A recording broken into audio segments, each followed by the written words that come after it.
Hi guys, माझं नाव अक्षय आणि welcome back to what's my review. So आजच्या व्हिडिओमध्ये दशावतार या मराठी चित्रपटाचं टीजर रिव्ह्यू करणार आहे. सो प्लीज व्हिडिओ शेवटपर्यंत बघा आणि चॅनलला सबस्क्राईब करा. आता ऑगस्टचा संपूर्ण महिना तर कोली वॉर 2 आणि महाअवतार नरसिम्हा या तिन्ही चित्रपटांमध्ये जाणार आहे. But I am telling you guys, सप्टेंबरच्या महिन्यामध्ये फक्त एकच चित्रपट बॉक्स ऑफिसवरती रूल करू शकतो, तो म्हणजे दशावतार.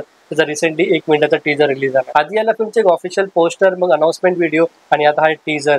या तिन्ही कॉन्टेंट मटेरियलने फिल्मची another level hype already create केली आहे. आणि आता फायनली फिल्मच्या मेकरने दिलीप सरांच्या कॅरेक्टर सोबत इतर कास्ट मेंबरला सुद्धा रिव्हील केलंय टीजर मध्ये. अराउंड 1 मिनिट आणि 3 सेकंडचा टीजर असेल, ज्यामध्ये दिलीप सरांचे फक्त 2 शॉट पाहायला मिळाले आणि दोन्ही शॉट बघण्यासारखे होते. सध्या तरी टीजर मधले ग्लिम्स बघून असं वाटत आहे की रवी काळे, अभिनय बेर्डे, सुनील तावडे आणि विजय केनकर या सगळ्यांचे नेगेटिव्ह कॅरेक्टर असू शकतात फिल्ममध्ये. बाकी या फिल्ममध्ये महेश मांजरेकर, भरत जाधव, प्रियदर्शनी इंदालकर आणि सिद्धार्थ मेनन या सगळ्यांनी कदाचित एक प्रोटॅगनिस्ट किंवा एक गुड गाय कॅरेक्टर प्ले केलं असेल. पुढे टीजरची सर्वात मोठी खासियत म्हणजे ते कॅरेक्टर्सला रिव्हील तर केलंय, पण स्टोरी लाईन बद्दल काही रिव्हील न करता इथे मेकरने एक्साइटमेंट अजून जास्त बिल्डअप केली आहे. बट स्टील आपण या फिल्मच्या बेसिक प्लॉट किंवा कॉन्सेप्ट बद्दल थोडीफार प्रेडिक्शन करू शकतो. आणि सध्या तरी मला असं वाटत आहे की हा एक रिव्हेंज ड्रामा स्ट्रीम असू शकतो, तिथं डायरेक्ट कनेक्शन आपल्या मायथॉलॉजी म्हणजे श्री भगवान विष्णूच्या 10 अवतार सोबत असेल. महेश मांजरेकर सरांनी या टीजरमध्ये त्यांचा व्हॉइस ओव्हर दिलाय, which is really good. Plus अभिनय बेर्डे यांचा लुक सुद्धा चांगला वाटत आहे आणि सिद्धार्थ मेनन यांना बऱ्याच दिवसानंतर एका मराठी चित्रपटामध्ये पाहायला मिळत आहे. सो